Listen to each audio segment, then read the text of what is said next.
because you could do a white corrupted blight map, and now you've added this new oil, and you don't even really need quant. You don't. Okay, you could do. This basically allows us to get some extra value out of the chisels, and we could like magic the map. We don't really have to alch blight still, guys. We still don't have to alch blight because they said that it does a little bit. You know, I'm still not. Yo, this is crazy though. It's fucking great. Holy shit. Quant will increase drop of chess, yeah. Prepare MF AFK blight carry on video. No. It said the quant of the map. I don't know if that. I don't think. I was hoping that it's not gonna work with a group and it's not gonna work with MF. I like just the map quant is what I thought it said. Dude, Abyss Jewel G'day, buff. folks, and welcome back to another very exciting reveal and Q&A session with the one and only Holy Chris Wilson. fuck. Good morning, Chris. Hey, thanks for having me. How are you feeling about the reactions so far? I'm pretty hyped, actually. That was a lot of stuff to cover, That's and it so was really much. cool watching Twitch chat. Yeah, this method of doing the reveals, how are you liking it? It seems like last time it was jam-packed full of stuff, and there's almost like not a second to breathe between different things, so it's a lot to digest. I like this method of showing stuff and getting a chance to discuss it and explain things, and it's quite personal to get a chance to like interact with the community about the actual changes as they're announced, as opposed to dumping the information on our website and then reading Reddit. So it's a lot more fun. Ah, that's good stuff. So I'm going to jump straight into PoE2 themes first. Yep. The ones that stood out to me were definitely spears and crossbows. Two things that I've been very excited to potentially see in PoE one day. I remember asking years and years ago whether we'd get stuff like spears and crossbows, and it was kind of like always a maybe, probably not. It's a lot of work to make the animations for new things like that. So how come what led to the decision to add 2 new weapon types to PoE2? Well, you mentioned animations, and that's actually part of the reason. So previously, the old way we were creating animations in Path of Exile, with the way the character rigs were set up, just made it really hard to add a lot of new ones. But one of the things with Path of Exile 2 is we can quite trivially add a lot more animations to the characters. And so new weapon types are totally fair game, and we've got some interesting ideas there. And of course, spears and crossbows are both iconic action RPG ones that we hadn't done yet, so it makes sense to put them in really PoE2. cool. I imagine that new rigging system then makes it easier to make OP in Minecraft skills, but also more interesting and dynamic skills, potentially? Absolutely, and this custom animation for each skill, basically. A lot of the Path of Exile 1 skills will use whatever animation is appropriate. Sometimes new animations, of course, but it's often kind of the closest animation we have, whereas in PoE2 we're pretty much animating everything we can by hand. Awesome stuff. Now, chat, we have some pre-prepared questions to give you time to formulate and ask some questions, but do ask questions in chat. We have some helpful people in the background taking questions, which we'll ask after some ones that I've already prepared. Blessing upgrading fucking So firstly, asking about spears and crossbows further, they each have implicit skills. How many of these are there? So this is a number that keeps on growing. We basically showed you the ones we've got working so far, and we expect that to grow, of course, by release. So we have a reasonable stable for each. In terms of the crossbow ones, for example, there's currently 2 main skills that are built into the crossbows you've seen. We hope to add several more. So there's the Cascade one and Power Shot. There'll be several more damage shapes coming. That makes sense. And then in terms of damage types, we showed you 3 types of bolts. And yes, I understand that the sound of changing between them got annoying in the video, but this is something we're experimenting with. And if we keep it in, it will definitely be an option. It wasn't just us. That's actually an homage to the 2012 Dread movie, so we find it funny at least. Okay. Anyway, there's 3 of those ammo types working in the game at the moment, but we'll clearly add a lot more, and so the exponential number of final combinations will be pretty high. So that's like the zombies. Damage shapes. We've got there's 2 damage shapes currently. That's the Cascade and the Power Shot, and we're looking to add several more. So several rather than 7. But that could be quite a high number overall. Basically, we want to find ones that fit themes for base types of crossbows, and so ideally the end game crossbows will support several of these damage shapes at quite high skill levels, and so you'll have a lot of choice as to what you want to use in your end game build. Ah, interesting.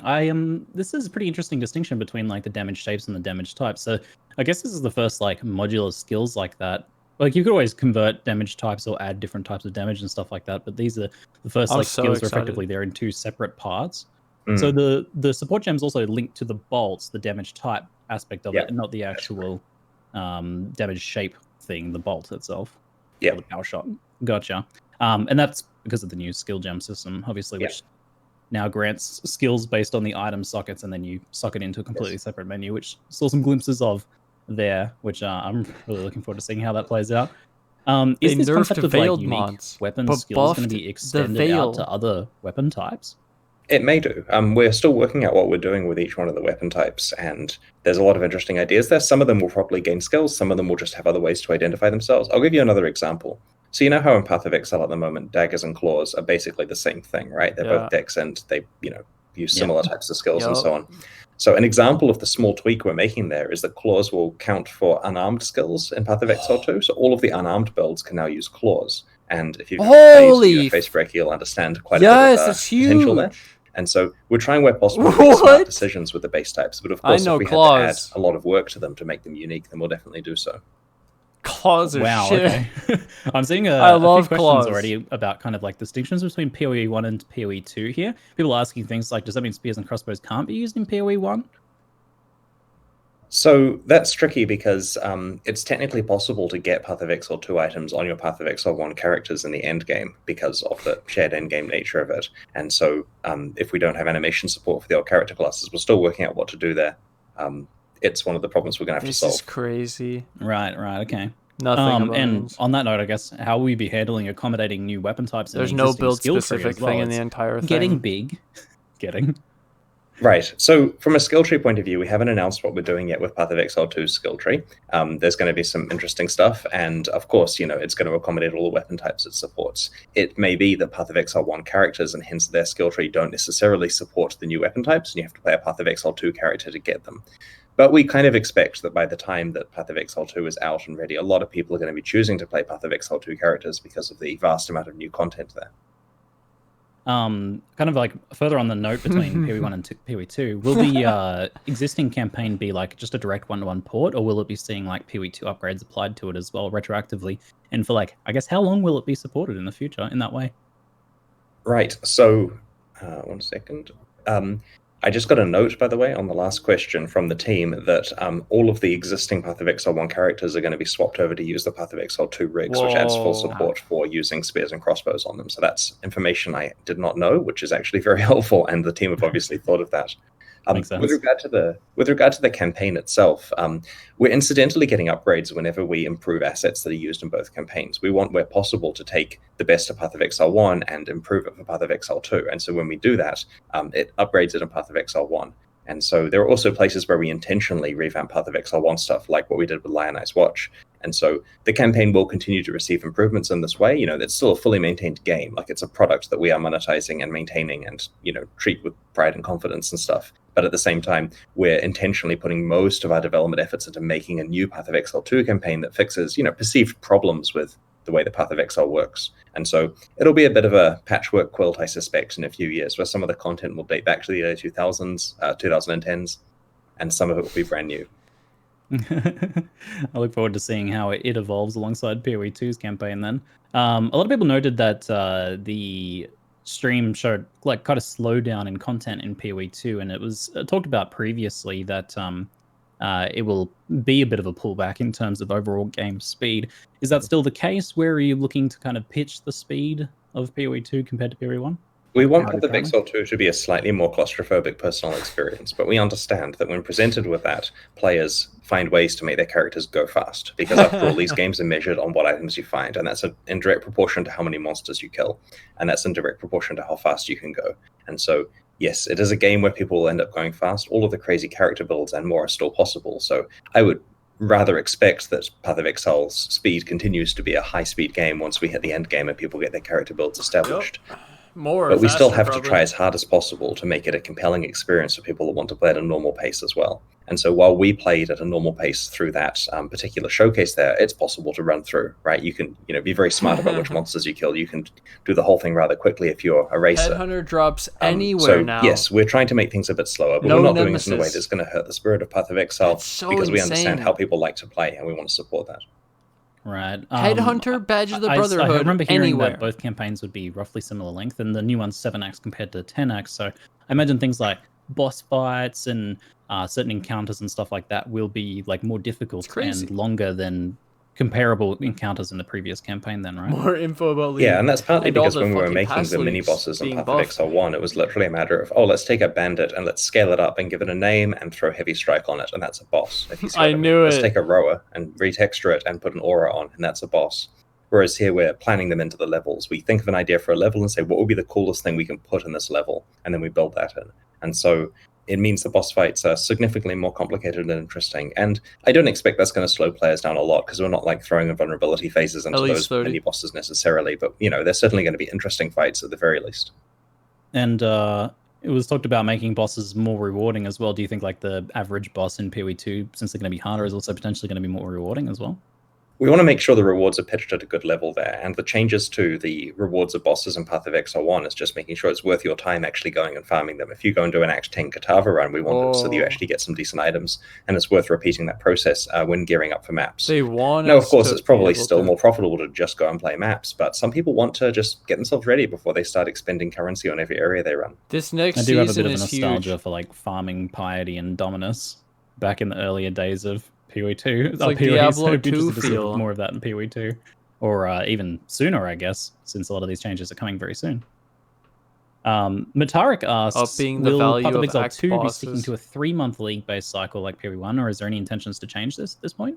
We're pretty happy with the 3-month cycle. It's a good duration. We haven't decided, obviously, yet, and it depends a little bit on when Path of Exile 2 is coming out and how it works around dates that year.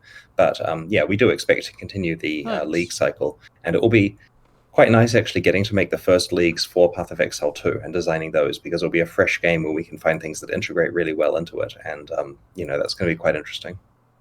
Cheesy asks, will there be any options to like reduce graphics for PoE 2, since it's looking like a much prettier game? Is it going to be a bit harder on like PC hardware than the current game? It certainly has higher requirements, but we're looking into various technology like dynamic level of detail stuff and various other bits and pieces. And a lot of the engine improvements that have been made over the last few years are with a view to us basically never dropping frame rate and finding smart ways, like the dynamic resolution scaling and various other bits and pieces. If you're IO bound, for example, it uses placeholder textures and so on. And it's a fine balance, of course, between making sure this performs well and always looks good. But the intention is that we can run Path of Exile 2 on a wide variety of systems. We saw a lot of really nice-looking UI improvements in the PoE 2 trailers. I especially liked the boss bars, and even for separate boss bars next to each other, and dynamically changing and stuff like that was really cool. Is there going to be more UI customization in the future for PoE? Especially something that's, I guess, bothered me in the past is like not being able to do more customization for things like buffs and debuffs and change which things are displayed and their locations. I suspect that if we were to make changes like that, we'd look into rolling it into Path of Exile as soon as they're ready. But it's a difficult line between deciding the right place for the players so they can focus on playing versus allowing for customization. And we kind of prefer to just let players get on with playing the game and not allow them to completely change their UI. And this is for a few other reasons as well. From a branding point of view, it's nice if the game looks consistent on each person's computer. And I know that sounds like marketing speak, but it is something where we want to make sure that the game is recognizably a Path of Exile. In addition, from a quality assurance point of view, having it so that there's an infinitely commutable UI, of course, makes it significantly harder for us to test patches. But these are all things we have to balance against the actual usability, and we do like the idea of adding more QOL there.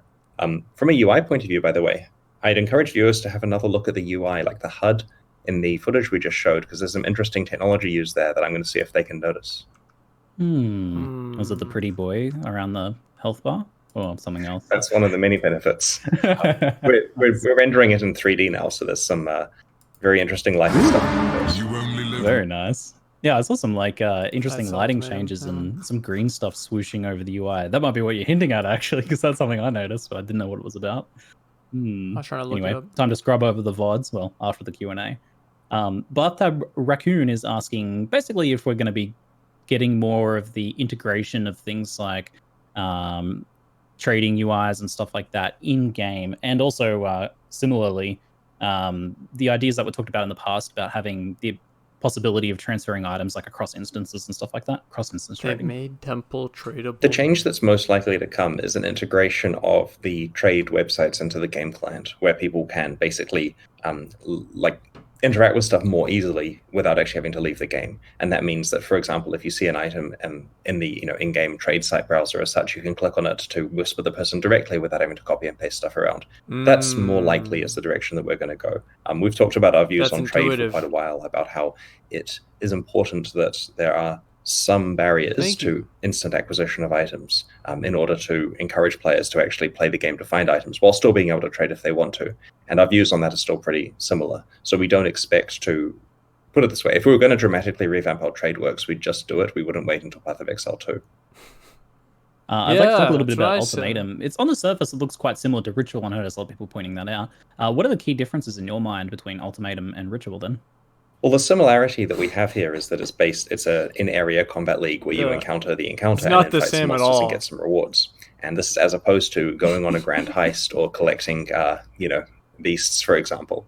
And so that's kind of where the similarities end, though, because after that point, the difference is that Ultimatum gives you a very fine granular control over the difficulty and reward that you're getting. So you have the ability to add up to, I'm going to say up to 10, what we wanted that's Ritual to be. Game, but usually 6 up to 10 modifiers to the fight that are your choice. You're presented with different options. Delirium. If you don't want a certain constraint, you just don't have to add that one.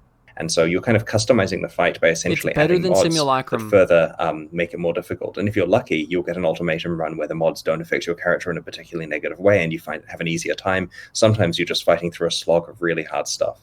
And so the rewards escalate kind of exponentially here. Like the intention here isn't that you just make your way through the 6 to 10 rounds pretty easily and get your 6 to 10 rewards and walk away. The intention is it gets difficult and you have to make a choice of actually stopping. And we want it so even good players while playing through the campaign will reach a point where they say, okay, I've just got to take this stuff and leave. I can't risk the next round because there's an actual 50% chance that I'm going to screw it up and lose all my stuff. And so this is the first league that people are going to be failing encounters even if they know how to play the game. And that's because they can choose how far they want to take it.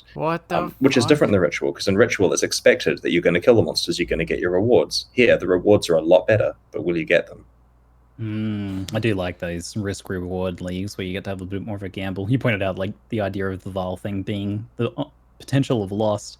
On the note of loss, some of the reward choices were things like put an Exalt in or a stack of Exalts or something and then double it.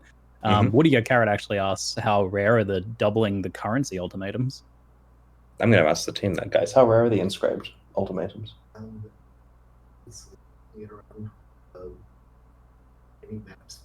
They sound like a nightmare. These inscribed ultimatums So there's a lot of variety in what they reward. Yeah, you obviously want the ones that double a lot of currency, but you're generally finding an inscribed ultimatum approximately every 20 maps. I should note, of course, that that number will probably change by the time it's released. We're right now with a week to go, tweaking that number on an hourly basis, basically, as we playtest.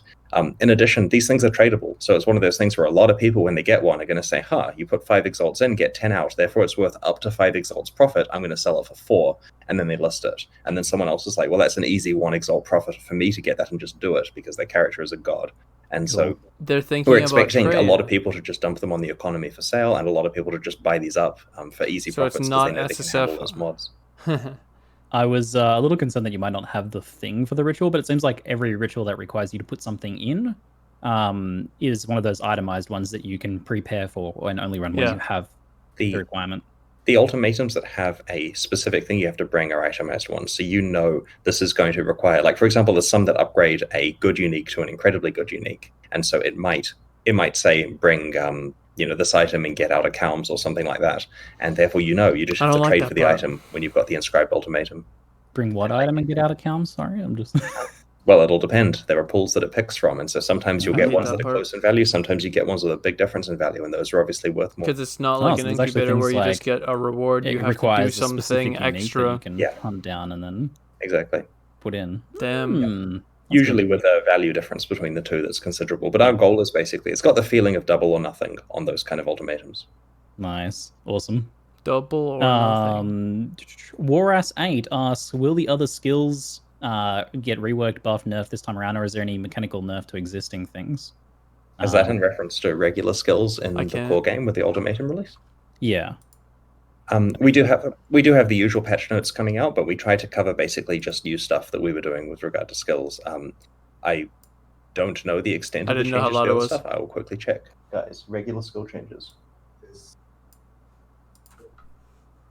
There's some nerfs and a couple of buffs, so Classic. Seeing what people think about that. But no, I mean, nerfs are obviously for a reason. It's to keep the game good. And we, you know, philosophically on that, we would rather... It's going to be too strong in the first week and fucking kill all of us. Right at the top, and then have to fundamentally change the entire game to achieve the same balance thing in a round. And they're going to have to buff the loot for a while. So it is a much more direct approach. Or change the entire way we get rewards from the inscribed ultimatum. Generally, whenever we do that, we're thinking it's still really good. Why are people so angry? And then they settle down after they've actually used it. So we are trying to make sure that the nerfs are just taking a bit of the power off the top and keeping the thing viable and fun still.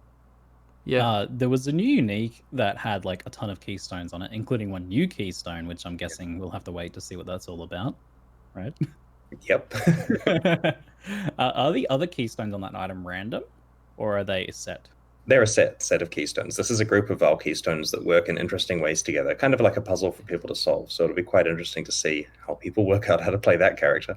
So it's like a hand-tailored character build challenge that the devs are putting forward to the community. Think of it as like a designer's cut version of Path of Exile. This is the true way to play, right? So CI Eldritch Battery, got it. Very nice. Moving down a little bit, Lexay wants to know, will like map mods affect ultimatums that you find, or I further addendums to that, what sort of things do affect ultimatums? So guys, what mods affect ultimatums? They're asking about like map mods, for example. When you run it inside the map, the itemized one, it's got ultimatum. They aren't affected by any map. They just have a bonus to investigate. Right. So it works pretty much how you would expect. If you're playing a regular map that has mods, then the ultimatum that you find in that map, just a regular one, will be fully affected by the mods. The inscribed ones are their own maps unto themselves, and so they don't have map mods because they're not rollable, but they do have a bonus to make them equivalent to decent maps. Right. I imagine there's probably going to be some pretty brutal combinations and certain added damage types with certain modifiers that the actual ultimatums in maps give as well, since I noticed there's various things like swords appearing and skewering you.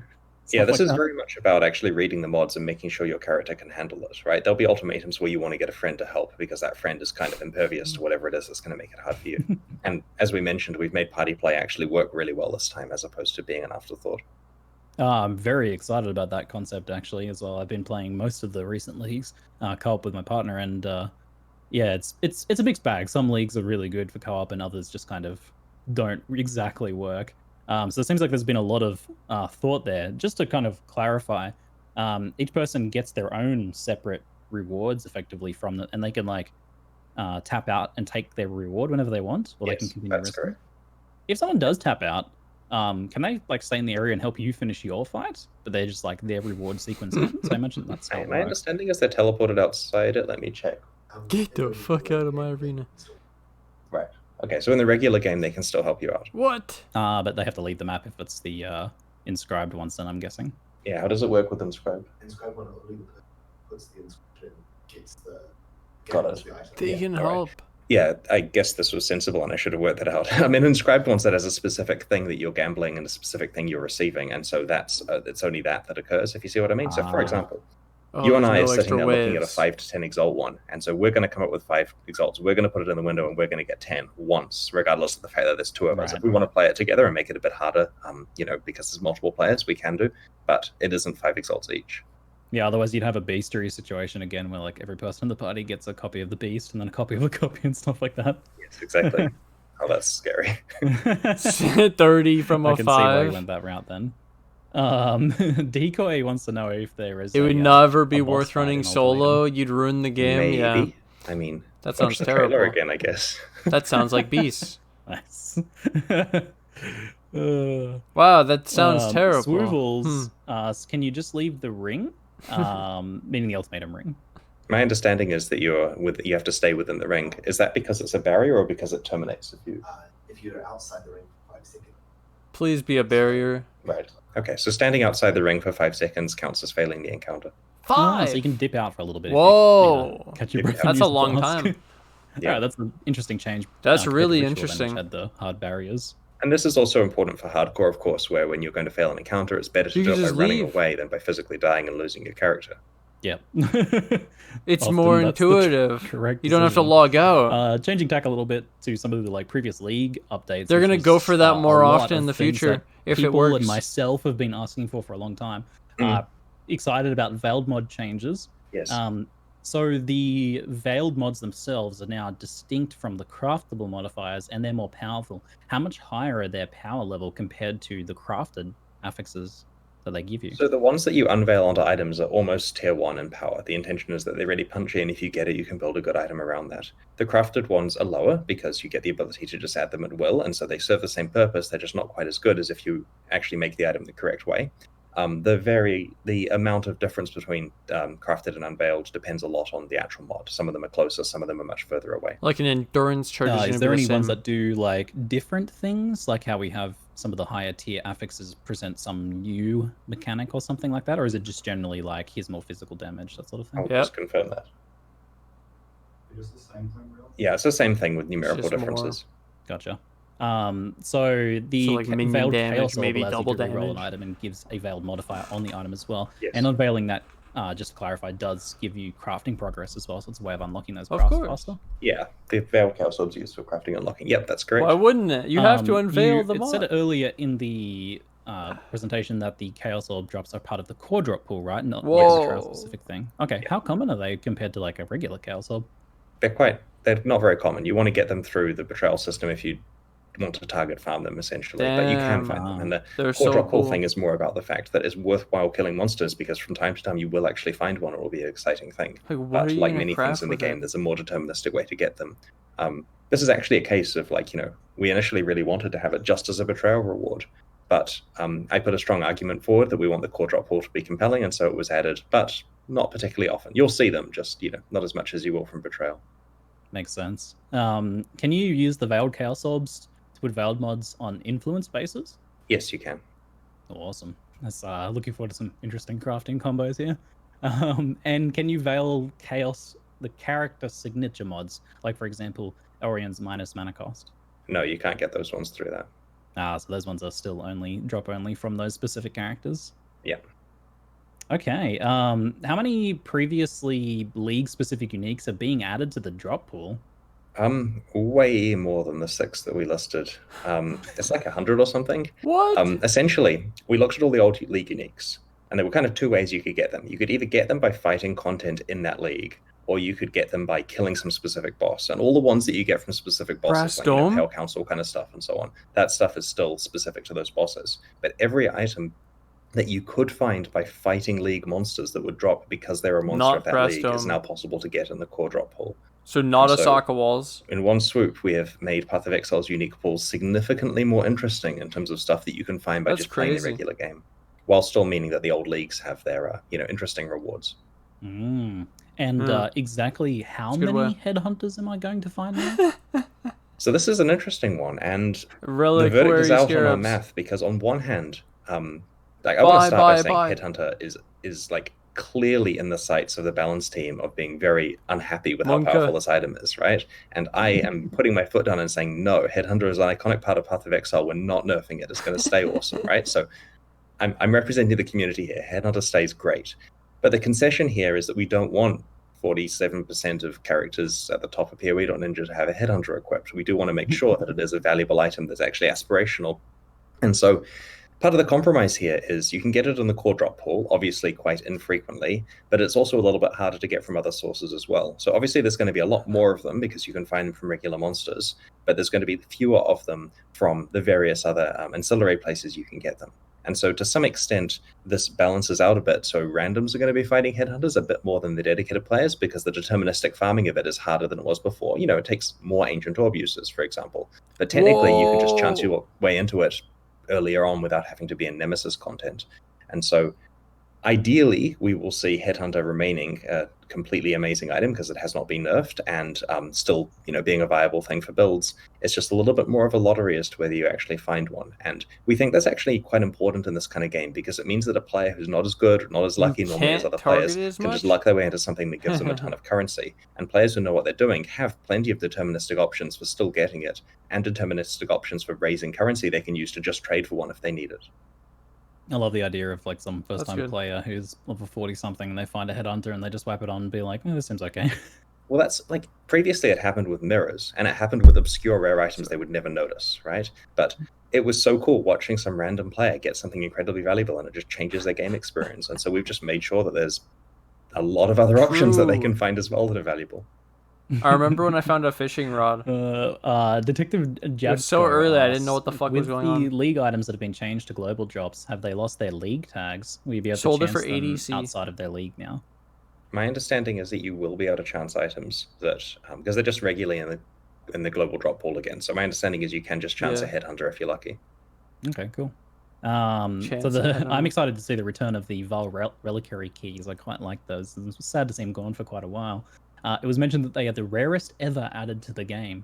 How often will we see them? How rare is the rarest ever? We'll find them less often than the previous ones. And our goal here is that they are very treasured things that you find occasionally. We don't want an expectation that people play this league expecting to get a handful of these, right? They're pretty rare. And so it's a thing that you can hope to get. And if you can trade for it, that's also good.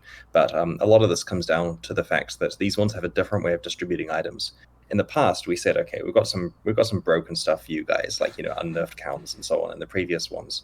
And we're just going to like make this fair by making them incredibly unlikely to get. If you watch videos of people opening a lot of past reliquary keys, you'll notice they don't really get the good items that often. There's a bias towards the junk. Even though foily special junk has still got value, of course, because it's a collector's item, it wasn't a particularly fair distribution. With this new Vowel reliquary key, we're trying a completely flat weighting, so every item has equal chances of spawning. And so while there are some less valuable items in there, there's also some very valuable Vowel items, especially valuable in foil, and they're equally likely. And so because of this, we're being careful and making sure it doesn't drop particularly often. So it'll be interesting to see what happens with the value of these, because we would rather it be a case that even the foily worse items are still worth something from a collector point of view later, rather than just water it down. I'm going to try and wring a little bit of detail out of you here. Is Headhunter in there? Is there a foil Headhunter? I don't believe the Headhunter is classed as a Vowel item. So this is all the Vowel items in Path of Exile. He said it's back, and it's like, it's not back, it's different. But that's a pretty important detail for people that want to like do some math on there, because they'll be able to look at whatever's a Vowel it's Ultimatum League, and then see how many Valve you've got of getting blood specific focused. items. Yeah, since we'll they have are it the whole time. The next day, like with Magic the Gathering sets, Everything this Nice. season. I look forward to Vowel reading blood. some of that detail, seeing what things I should be hoping for. So a big change is to beast crafting, and in particular, beast item splitting. That's split, dude. And for those of you who don't really understand or know what that was all That's about, so big at the top end. Effectively, it was. I was already planning to do it, but people were able to duplicate certain things ad infinitum. So usually stuff like 6 white socket, good chest bases that can be crafted, or other like crafting stage items that can be finished off. And certain groups of people were able to get together, pool resources, craft these bases, and then print them for the rest of the league.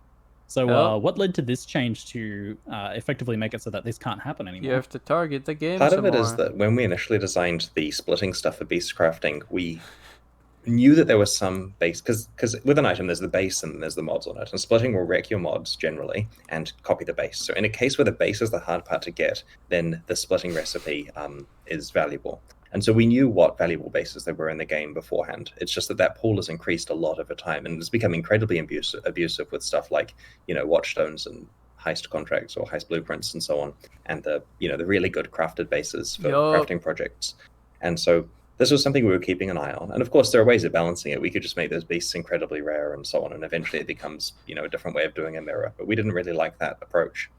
So we started fighting on a specific basis of watchstones and heist blueprints, for example, were quite abusive. So we started toning things down there, but the cases keep cropping up. And so we feel that this change here, where you can still duplicate something one time per item, is probably a sensible way to do it. It means that we're not having to fight it on a beast rarity basis. That's still and good. It still means it's a viable mechanic where if you are crafting an item, you can potentially make. I didn't realize that. Method. Okay, that's still good. It kind of follows the rule. It's still of useful because we prefer having it make the original effectively rather than nothing, as well, so that it can't be split again. It can still be changed though, obviously. Yeah, it does prevent the cartels from continuing to print many copies of the item, which is a cool mechanic, and I really like that. But the same thing does exist in the game in other ways, like those new vendor recipes that we've added, right? some of those have some economic impact, right? What if someone finds one of those and doesn't tell people how it's done? They just start making the item you get from it. That's often It'd be real interesting to see if certain things spike in value in the trade economy, unexplainably. Hint, hint. I'm sure the trade cartels will be okay and find a way to make some money still. Yeah, I should note that it's still worth, like, if you get a great watchstone with really good sextants on it, it's probably still worth splitting it, because that way you get to essentially duplicate the sextants that way. So there's still quite a lot of uses. You just can't do it for the rest of the league. So on Talismans, and kind of like looping into this is the idea of like the value of dropped rare items as well. So it's changed now so that they drop anointed, but they don't use the affix rolling 2.0 system, which caused them to drop a lot better. Now, thanks to the new affix rolling system, alongside the like implicits that Talismans have implicitly, and the random anointments, which could be really good ones, really valuable ones. The effect was that Talismans became one of the few rare items that I was like really interested in looking at on the ground and picking up and looting and potentially being an upgrade as opposed to crafting or trading for my upgrades. There seems to be a bit of a goal that Pee-wee's striving for, to have rares become more relevant again. So I'm curious why they like pull back away from the loot 2.0 system for Talismans then. So there's a couple. The first thing to note is that the well-rolled mods thing isn't meant to be a loot 2.0 thing, right? The well-rolled mods thing is not for it's not the item decluttering system, which is a separate thing that we've got going on. It was implemented for heist because when you finished an entire heist and you get offered one or several rare items to pick from, we want to make sure that they're not just complete trash, because it is true that you can look through quite a lot of rares before you find something. So it's a lever that's available for us changing how drops spawn. With Talismans, the original intent of a talisman is that it has a powerful implicit mod and it has random, with normal weightings, explicit mods that cannot be changed. It's corrupted, right? So the normal experience with a talisman is you find one that's got a good implicit and you're using it because of the good implicit. The explicit mods are going to be worse than what you have on a regular amulet, because that's just how talismans work. And of course, the god talismans are the ones where you get a good implicit and also luckily get good explicit mods on it. So that's the original design intent for the item. Now, we found that, like, obviously people weren't using these and they didn't like them, and our options were to just dramatically increase the implicits on them. But we realized, oh, well, we've got this concept of anointments, why don't we throw those on?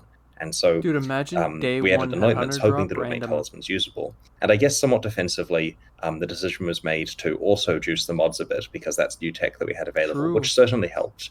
But that's basically data that we have now. We know we don't need to actually do that, and we have to be careful with how we generate rare items in the future, because this is all working towards the grand decluttering project, which involves us essentially generating multiple rares and picking the best as far as the mods go. And there's no need for us to double dip here with talismans. As you say, talismans were an incredibly exciting thing to find, because you were very likely to get an upgrade, easier to far more likely than any other type of item in the game, because they were just so skewed towards good ones. And that's bad from an expectations point of view, and also it's just different to all the other items in the game. So we're fixing that while understanding that we do actually need to finish the decluttering project, which is going to, for those who aren't aware, basically you get a lot of drops in Path of Exile, and we're essentially finding a way of turning item quantity into rolling multiple items and dropping the best ones instead. So in a situation where you clear a map and have 400 rares on the ground or whatever, that's going to be a much lower number of rares, but it's equivalent to seeing more than 400. So instead of having to ID 7 swords and see if any are good, you'll be IDing 1 or 2 swords, which are equivalent or better than the 7 that you previously would have seen. And so this is something we're working towards, because there's a lot of items in Path of Exile, and this, of course, affects the whole clicking thing, where players are saying they have to pick up a lot of stuff. Obviously, if there is a more reasonable number of items falling, then there's far less clicking involved there. It probably has an effect on performance with rendering all the items on the ground and so on. I mean, a small effect, but every item is technically a draw call for the item and for its shadow. So reducing the vast sea of white items on the ground certainly helps. And so that's a project we're working on. But it's also a dangerous one, because right now you're used to seeing a lot of items and you ID them and they're generally bad, which is okay because you're not meant to get an upgrade every area. But if we say, okay, items are better now, and we reduce it a lot, so you get far fewer items and you ID those, and those are also still all bad, which is okay because you're not meant to get an upgrade every area, you'll say, what is the point? You've just given me far less items and they're still bad. Because it's hard to tell the difference between 2 random distributions that aren't spitting out 10s at you, if you see what I mean. And so we want to make sure we do this in a way where the game still feels very compelling to find item upgrades without making it too easy as a result, in order to bribe players to like the system. Anyway, we'll get it sorted out, but that's basically a project for later this year, hopefully. It is an interesting psychological challenge, because Like on the surface, it seems like a great idea to reduce the items, and I'm really looking forward to that. And I hope that it does work out really well, but it's an interesting like concern that it might not end up feeling right. It's one of those things where if we did release it with Path of Exile 2, this is how items work now. Look, there aren't that many of them, but look, there's a fun game where the progression is good and you're finding compelling rare upgrades and everything is balanced around it and have fun. Things would be 100% fine, right? You can pitch it wherever you want to on the rare power curve and the game still works. But we have a game right now where players have expectations to get upgrades at a certain pace. And if we just said, look, the new reality is upgrades are far slower or something, that wouldn't be acceptable. So we have to make sure that the power ascension of items is similar to how it currently is. It's just done through players not having to read as many items per area. PoE 2 does seem like a good time to do that change, but is there any chance like this loot squish thing is happening potentially earlier than PoE 2? I think it needs to happen earlier, and I say that because we want to actually make sure it's good by the time PoE 2 is released, and this is something we can I don't want to jeopardize the launch of PoE 2. I would much rather get feedback from players and try to solve problems. Like, I sympathize with the fact that people say they have to click a lot, right? And sure, action RPGs are about picking up items and clicking, but there's a lot of items in Path of Exile, more than there should be. And so that's something that we probably need to address. And players have raised the whole, maybe it affects performance, and undoubtedly everything affects performance. That's not the primary reason for fixing it, but it certainly helps to, reduce the sea of items on the ground and just readability and approachability. You know how we want Path of Exile to feel approachable to new players, and if they look at a guy playing a map with the sea, like the floor is entirely covered with items, and that's with the loot filter on. There are many reasons why we do need to address it earlier. It just means we have to do it in a way that's careful to not cause players to feel that we've wrecked drops in the game, even though our goal is equivalent or better item power from drops. So just mentioned that like people randomly seeing the game thing. I'm just curious why there isn't like a cap on character size in regards to Headhunter. Why do we get shin point of view Headhunter characters instead of just like, I don't know, 3 times the size characters? Just still impressive. Just so curious. Cool. I don't know why there isn't a cap on it. 1 second. The team says there is a cap now in 3.14. Well, there you go. Look what you've done, Ziggy. What? You talk. I did it. I killed Shin point of view single-handedly. It's all my fault. Right there. They're live editing the game as you're suggesting stuff. What else would you like changed? I did it. I'm not even sad if people are gonna be mad at me for that. I'm sure there's like some like small portion of players that's like, I love Shin point of view. I will make sure that that's listed in the patch notes under a section called Ziggy nerfs.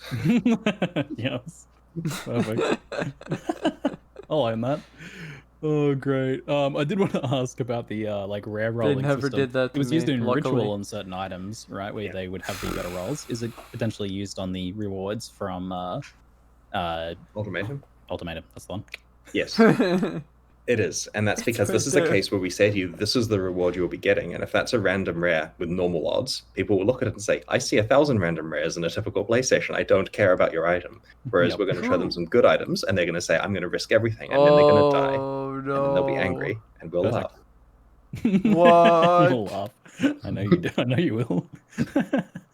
Is there anywhere else you're looking to add that system, like to, I don't know, like certain league-specific reward pools, blighted pustules, things like that? It's generally cases where it's not okay to drop a pile of items. I would rather generally drop a reasonable number of items for players to choose between, but in the case that we have to present with one, then we'll make sure that it's a compelling one. And things like the display cabinets in Heist, or the items in the ritual window or the ultimatum offerings, those things there, we don't get the ability to give them a whole screen full of stuff to pick from. So I like the garage sale thing of going through a bunch of things and trying to work out what's best, but we use the well-rolled stuff in order to offer people a single item. Now, of course, we'll be doing decluttering to make sure that when I say you're going to look through some rings to find out what's best, I'm not talking about 400 of them, but we'll hit a sweet spot. That was my earlier Path of Exile League currency making strategy, to look through hundreds and hundreds of rings and amulets. It's changed a little bit over time. There was some mention of Vowel Skills. Will we be getting any new Vowel Skills? There are no new Vowel Skills in this expansion, but one could argue that if you're taking a Vowel skill that was previously barely used and making sure it is good enough to be used, then that's essentially the meta introduction of that skill. So we're hoping to see more use of the worst skills. And a lot of this is, like, we look at the characteristics of the Vowel skills that are used, and those are ones that have a lot of damage and cheap soul costs. And so we thought, well, what if we give a lot of damage and cheap soul costs to the other ones as well? And so I've been told not to oversell this. Do not hype them too much, Chris. These are just numerical rebalances. Be very careful. But it's exciting, guys. Be excited. No. He didn't What listen. are the messages? He didn't listen. What the changes will be good. They'll make more Vowel Skills be usable. And of course, there's new ways to buff them with, you know, the new Atzeri base type changes and so on. So it should be pretty exciting. But not too exciting. On the other hand, very exciting. If I'm not the one doing the live stream next time, then you'll know what happened. You're not allowed anymore. Hi, this is Bex, and I'm not going to let Chris say dumb shit. Val, carry on. Oh, dear. Hi, Bex. Hi, Bex. Okay, where am I? I'd like to ask about something near and dear to my heart. Can we expect any new quality of life improvements, particularly in the realm of reducing the number of clicks in the game or player strain? We're looking into QOL changes we can make, and we try to surreptitiously wrap them into each release that we do. So there's bits and pieces. Nothing click or strain related in this expansion, and that's partly because I want to try to tackle the decluttering as a way of really solving it. Like, I don't feel that suddenly action RPGs shouldn't involve clicking on items to pick them up. I think that that's been fine for a couple of decades, and humans' physiology hasn't changed. But I do completely acknowledge Path of Exile has way too many items to pick up. So yes, we will solve this probably by that method. I also have a pretty firm belief that it's important that in order for something to matter to players, there has to have some degree of weight in the game, right? That's why items have, you know, the Tetris thing going on in the inventory, and where you've got to go and stash them in specific places, and things have to have identity, and clicking on them in order to pick them up is an important part of that. So I wouldn't want a thing where as you run around, the items are automatically scooped up into your auto-managed spreadsheets that you can, you know, export to Excel and so on. Which is kind of the way that goes. That's a bit of a slippery slope thing. Yep. But yeah, people having to click too much. We need to address that. And whenever we're dropping currency, for example, we do ask, what are some reasonable sizes here? So you get a couple of stacks, a few stacks to pick up. We make sure to fix it so we're not dropping pennies everywhere like in some leagues. We are very consciously aware of that. But I think a lot of it's going to come from decluttering. And we're not afraid of making QOL changes, right? A discussion we're having soon is what QOL changes can we make? And it's, you know, it's good to keep pumping those out, just the right ones rather than ones that we're kind of badgered into doing. The Parandus coins are like a perfect example of picking up pennies, where you get Parandus chests that drop like literally 10 or 15 piles of 2 pennies. Sure. Obviously, those are being increased now as part of the Parandus change, but like their piles being condensed, since those are things that can like super easily stack.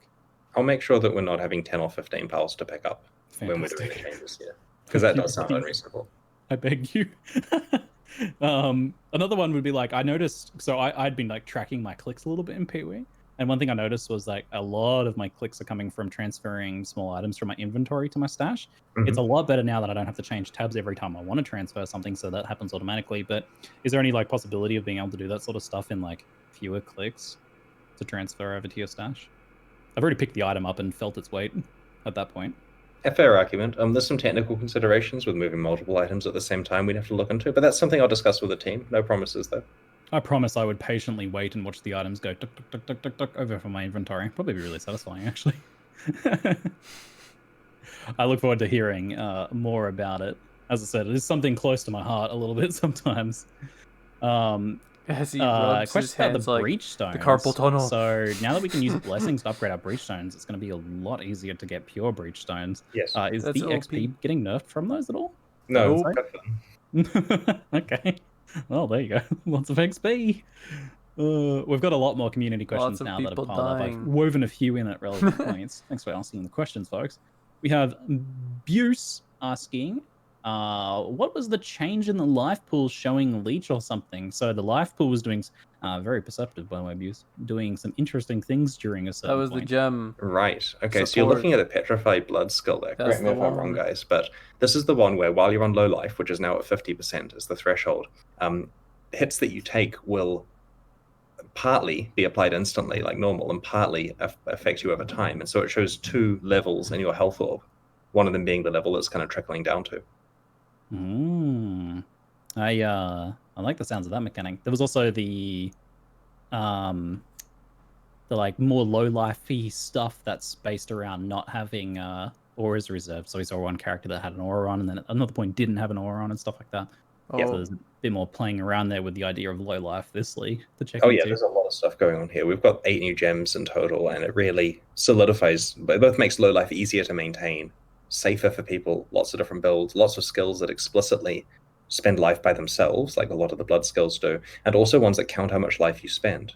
And so it's a thing where you use the skill, and if you use it enough times, or other skills that consume life, then it ramps itself up a bit. And so there are a lot of different ways to build blood-themed characters. There's like a ton of interesting details in these videos, so I encourage, if you're interested in some of that stuff, to go back and watch the VOD. I've seen it 3 times now, so I've noticed a bit more and more each time. But particularly the skills section, if you're interested in that life stuff, because I'm pretty curious how that's all going to play out. Rodrigo asks, with the buff to Abyss Jewels, will other belt implicits be buffed to compensate? Or will Stygians be stronger again? Everyone's shaking their heads at me. That's a no. Stygians are the way to go. Stygians. As has often been the case. Zisu asks, will there be a change in the amount of essences, or you simply want to change the power of them? My understanding is it's just the power that's changed here. Jesus, more power. Okay. It was regular essences didn't change apart from the tier 5 screamings being able to reroll things like a Chaosorb now, right? Screaming acts like a Chaosorb, and I'm pretty sure the changes are just to the high-end ones. Other than that, can you confirm that? The corrupted ones, right? Oh. Right. So they say there's numeric improvements to general essences. So this would have been a buff-focused balance sweep. And that's what we've tried to do here, is a buff-focused balance sweep to the rewards of the past leagues. Interesting. Some of those are already like better than tier 1 of the relevant modifiers. So it'll be interesting to see maybe some of the ones that aren't are now to that power level or something. With a specific Curious to see. D General Lee asks, what will happen to Twice Enchanted Lab? A double reroll? Yeah, I'm curious about this. Will it present all 6 options at once, or will it be like the 3 options, you apply it to an item, and then there's another 3 options? There's a little thing on the UI that's right. There's some UI that says how many times you get to use the bench. Ah, fantastic. So my understanding is it presents you with your 3 plus 2 options, and you can, so your 3 plus the other base types options, and then you can pick it twice. Yeah, if it was all at once, it would kind of be a little confusing, because you'd be like thinking that you're only getting 1 enchantment, but just more options. That'd be like a completely different mechanic. Our past content reworks started with, let's make the labyrinth give you 3 choices. That was where that whole thing started. Then it went into itemized temples as our 2 headline features, and then so much other stuff changed. It was awesome. I can't believe like how many of those things were like literally my exact things that I wanted to see, like the itemized temples and the nerfs are to I just wanted to like end point this out, game. but the items dropping from the boss in the temple. So now like the items that drop from the boss that with the specific modifiers are based on the runes in the temple. That's how I thought it worked when the league first came out, and I was really disappointed when it didn't work that way. So I'm glad to see that finally come back around. It'll help. Yeah, I'm looking forward to doing a bit more temple action now, actually. I kind of wanted to. Beefcake Crunch asks, are there Atlas tree nerfs, i.e. the Harbingers? The Echoes of the Atlas. Passive trees. Right. So I haven't seen the changes for this, so I'm going to talk generally speaking here. We introduced the system in the last league, and that means when it's introduced, there's going to be stuff that's wrong. Yeah. So there's going to be stuff that had to be buffed a lot. There's going to be stuff that had to be nerfed a lot. Yeah. And so I would expect fully to see some of the most abusive stuff probably toned down, and I would expect to see some of the stuff no one was picking to be more powerful. Yeah. But I have not seen the changes, so I'm just making that up. Let me ask the team how accurate is that? Yeah. They say, yep. Yeah, so there are a bunch of changes. I mean, it's the thing we're learning about as we go. We make the system, we test it as best we can with our team OP. of 150 people you just here, didn't understand. And then we dump it on millions of people online and see how they break it, and then they really break it, and then we can either choose to leave it broken, which is the wrong choice when you're running a game that's going to be around another few decades, or make some changes. And so this is version 2. It's still meant to be powerful and compelling, and we'll see what people think. Still broken. Awesome stuff. A bunch of people spamming in the chat are just spamming flasks. So I'm guessing my chat did that too. Any flasking changes? What about flasks? No flask changes in this one. Oh my god. My hands hurt in heist. The idea of like pressing flask frequently, which is something we're very aware of the feedback. We just don't hate have a change to make at this stage, and we don't want to make like small changes that don't really fix the problem or whatever. I'm creating builds without flasks at this point. Asks, is there a fix for group if I fuck up just because I didn't press a flask, I'm not dying for that. Progression, nerfs to 6 players earning progression, etc. Don't think so. We'll look into it. Yeah, so there's like a few questions around the idea of like multiplayer atlas progression. Having done quite a bit of that now, there's like some stuff that works really well and other stuff that is a little awkward. So I think it's kind of just stuff that needs to be looked into across the board for a few. This is prompting some conversation with the designers, so we'll make sure that we look into that and have a look. No promises that that's ready by next week's release, but yeah, it'll certainly be something we investigate later. Yeah, awesome stuff. I feel like it's at an awkward point where it's starting to become quite good for party play, where things are working. So then it's really jarring when certain stuff doesn't work. Yeah. So looking forward to seeing more about that then. Mbu asks, can you ask? I will. Is that all? Will fractured items get a similar treatment like split items? And you 5-to-1 vendor fractured items for clean bases? I guess that might also apply to split bases too. Oh, so one of the team members has just clarified that there's a change for the Uncharted Realms invitation. Only the map owner gets the witness rather than everyone in the party. That's on 3.14. And someone else says we're changing so the capture of bosses in Uncharted Realms isn't shared. It's only the owner. Right, okay, fair enough. So that's one change there. That's huge. With regard to the fracturing bases, I don't know of any changes there. No changes to the fracturing stuff. Chad is very excited. Thanks for the extra detail. They fucked that league with that mechanic, honestly, dude. I always love the like turn to the fact that no one could play the fucking new mechanics because it wasn't worth it unless you did in a 6-man group is so bad. I would never change that aspect of the Q&A. I love it when like one of the devs randomly like kind of pops in and mentions some things, or you like bring Neon over or something. I love those moments. Sekna asks, what are your thoughts on migrating hardcore leagues to SC leagues to encourage people to try out hardcore? This is one of those things that sounds really good at face value, right? Like, I'm a hardcore player, and I would absolutely love it if I can just keep playing in the equivalent standard league. But historically, the reasons why we didn't do this was that we felt it would be demoralizing for you to be playing standard, taking it seriously. And by standard, I mean the standard current challenge league, taking it real seriously, and then some hardcore player appears above you on the ladder, super angry that he's now in your trash pool of a league, blah, blah, blah, blah, blah. You see? And maybe that's just a psychological thing, but that's the reason why we had it so it goes to real hardcore, so real standard when a hardcore character dies. There's also the thing where hardcore is meant to be impactful. Like back in the day in traditional action RPGs, when you die in hardcore, you lose your character, just gone. You can't log in, right? Here we have it so you can keep a shrine to your character in standard league. And I get it, that's basically useless for a lot of players. They're never going to actually go and play that character in standard. But there is meant to be a consequence to death, and I kind of feel that the type of player who would start to play hardcore because standard challenge league is their fallback plan is probably not the type of player with the temperament to really enjoy hardcore for what it is. And so I don't think we're going to change that in the near future. But yeah, it sounds good at face value. Envious and myself coincidentally ask any updates on racing community events and things like race seasons and stuff like that. If you didn't know, people, there was Path of Exile was featured on GDQ recently for the first time, which was super exciting and really awesome job. And Killer set a world record. Yeah, congratulations, Tai. That was awesome. In terms of racing updates, we're just slowly working towards our goal of having a integrated race system, and we're trying hard to support community events. If you're running a large scale community event, to get in contact with Bex and the community team to try to arrange some stuff. And so racing is important to us. I know I said at XOCON that 2020 would be the year of racing, and then that got shut down by a number of external factors. So we're trying to support it as much as we can, but we haven't yet got spare development resources to put a lot of push into the racing stuff. Hopefully soon, we'll begin to be able to roll out some improvements, though. I'm going to start a custom now where every one of these Q&As I ask, is there going to be any word on Path of Exile Royale? One day. Ask me again in the next one. Okay, I will. I know, because you just said you would. Ziz asks, any quality of life updates for fishing? We never patched no those. Yeah. Fishing stuff was certainly hinted at in the video somewhere, among all the other things. I saw that. You got the vendor recipe wrong. You clicked accept on the wrong vendor recipe, by the way. It didn't work. Just saying. 4 people have tried it already. All right. Thank you very much, Chris, for the Q&A, and thank you, chat, for all the questions. Great questions, everyone. Hope you really enjoy Ultimatum. This is crazy. Awesome stuff. All right.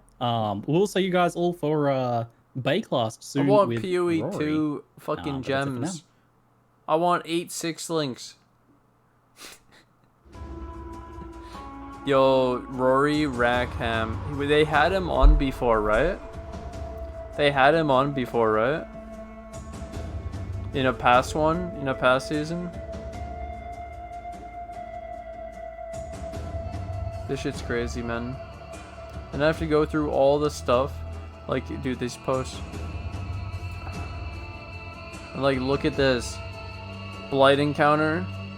An additional Blight boss. 50% chance for Blight chest to contain an additional reward.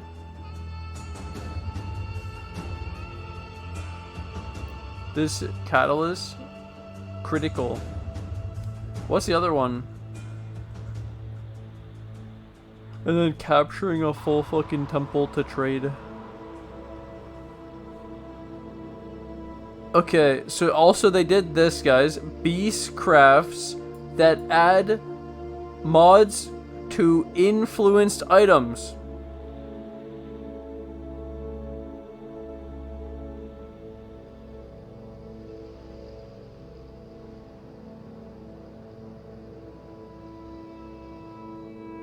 Took it from hers. Yep. Aug Inf.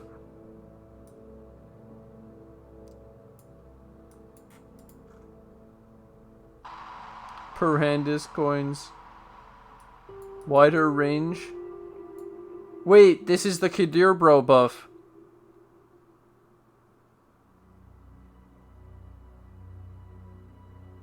GG?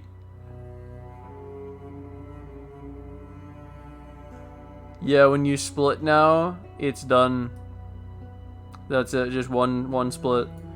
One split.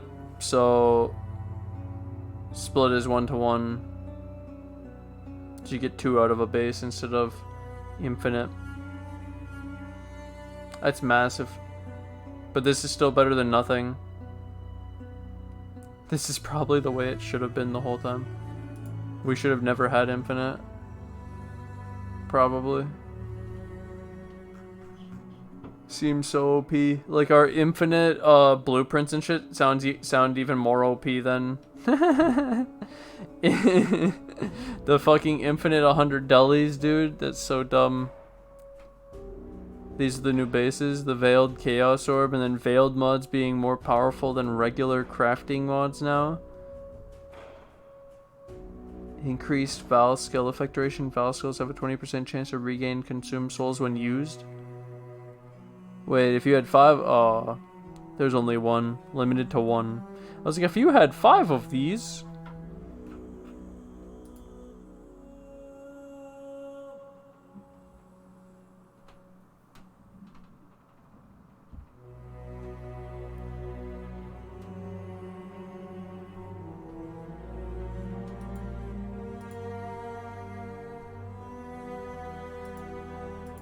These new skills, dude. Who's gonna make the corrupting build?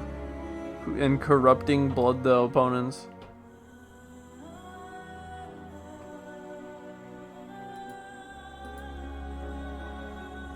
This is the interesting one. Petrified Blood is a new skill option for low life builds. Only Flask can recover life above 50%. Oof. Other life sources only affect the lower half of your health. Oh, if you're a low life, you were never above 50%. I get it. Portion of incoming hit damage that affects your lower half of life is spread out over time. Wait, isn't this Death's Dance from League of Legends? Which, from my testing, Death's Dance was anti-burst, which is anti-one-shots, which is exactly what you would want in a game like this. Especially, so like the biggest part about this is you're a low life build, but then you're actually ES. So this sounds OP as fuck.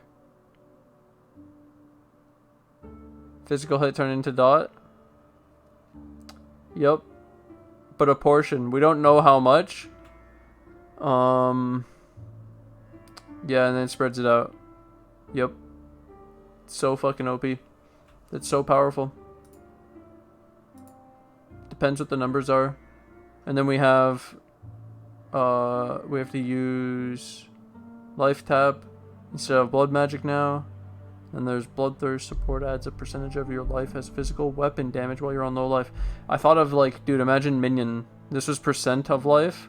So imagine your minions getting low and they get big fucking damage of your life as physical weapon damage. And you go bleed and bloodthirst, and it's a bleed expansion, and they gave me bleed support. And